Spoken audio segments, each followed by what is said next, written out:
Okay, here's the deal. What's the deal? I don't know what the deal is, but the answer's in the music, and the music speaks the truth because, well, you can't not be truth and be music at the same time. People always throw around this thing called the truth. They want the truth, they want the truth. But in reality, the truth is like our perception, our perceptive, whatever the hell that is, for the most part, on an interpersonal level. But for some reason, when it comes to like money matters and stuff, I observe, or at least it seems to me like people have a relative dishonesty when it comes to money. My belief is the IRS creates that situation, and then we basically are conditioned that way, and so people just have a really weird issue around money. They either it's either too much or too little or whatever, but there's an honesty level about money in this country that just seems to be just foggy, right? There's where we get this, like the gray area, that's what they call it in the IRS, the gray area, play in the gray.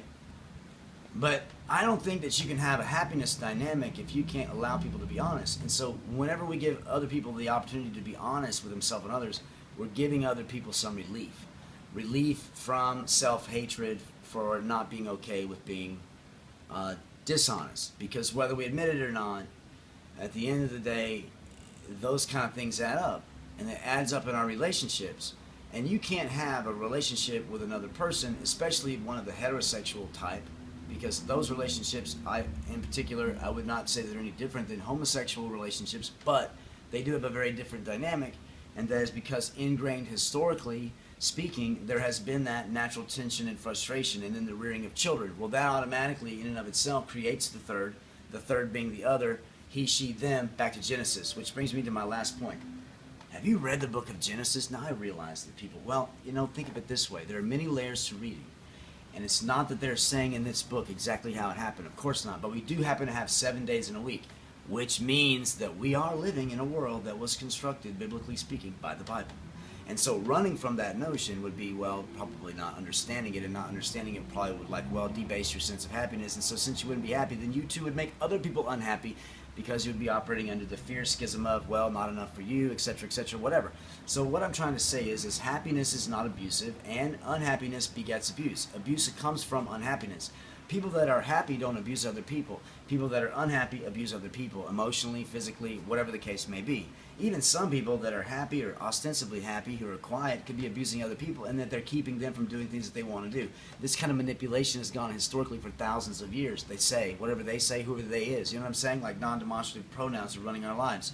I don't really consider they to be very anything, because they can't be served with process at a registered agent location. They can't be sued and then raped over the coals by a lawsuit. Not that I'm advocating lawsuits, but I am saying that the reason why we have all these lawyers and courts and judges and stuff that live on a pension, the judges do live on a pension, by the way, in case you didn't notice. I mean, $200,000 a year, that's a lot of money, but not really a lot of money, I don't think, in terms of what I would like to earn. But I'm not willing to, let's say, well, I don't know, do anything other than probably sell illegal drugs for a living. Why would I want to do that?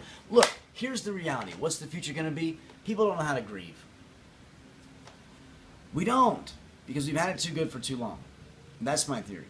And so with 77 million old people, grandparents, passing away, going to the other side, whatever the case may be, moving on to a different body, showing up in the West Coast with a new body as teenagers that don't have any money, whatever the case may be, whatever that afterlife experience is, okay, we're not really set up to handle it in a way that's constructive,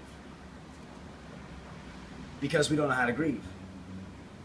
And because we've antiseptically denied death as something that happens to others, but we've denied that death, we've antiseptically created it as something that's not a pleasant experience. I mean, we even put makeup on dead people, which to me is weird, you know what I'm saying? Because we can't see a body decompose, but that's also part of this fragile thing called the false world, seeming real, that I think is starting to fall apart, and gradually it will, because we have for so long been of this, like, certain things have to be a certain way. It's very OCD-ish, very ritualistically obsessive compulsive, and because of that emphasis, and I believe it's been engraved into our DNA and our psyche, because of that, we can't deal with some things effectively, all right? Our solution historically has been to ban it. You know what I'm saying? Ban it, get rid of it, sue them, break them. Some person, something happens, and all of a sudden we get rid of it. But if we acted that way any more than we currently do, which is a hyperbolistic way of getting from nowhere to nowhere, we literally would destroy innovation. We would destroy the ability to make new things. And so, as I pay $8 a pack for cigarettes to kill myself and not others, I wondered to myself, why is it that we cannot kill ourselves? Because even the Japanese samurai would admit it's better to kill oneself than to have someone else kill us. That it would be more honorable to die at our own self hands than it is to die at the hands of another, because that's when we've been defeated. I would say that would be consistent with my religious values in terms of giving up, being defeated, giving up on myself, giving up on whatever the case may be. But we seem to be really caught up in other people's health and not our own. For example, what makes someone, and this is like, I feel like a woman that's pregnant that doesn't want to get an abortion, but for some reason you're making me get an abortion. Now, see what I'm saying? Why do we feel altruistically like controlled by other people that are not in our bodies? Why is that happening? That to me is at the forefront of observation. Because if the car is a natural extension of the self-personality, we have a lot of really fucking boring people and a lot of shitty people on this planet because a lot of people drive shitty cars. I don't drive a car. I ride a bicycle. Why? Well, because I don't think the price of gas, aka oil, is legally set at something that's legitimately offered that's not necessarily way too fucking high on purpose. And I'm not going to support fraud. No, actually, I'm fucking broke. I don't have enough money to afford the cars that I like, and I like nice things. And because I can't afford nice things, I'd rather not have anything than have something that I don't really appreciate. Because I think you should have a few nice things, at least me, should have a few nice things that are really, really nice, or no things at all. Because I would rather win, or die trying, or get it all, and lose everything twice or 3 times, than fucking be like mediocre.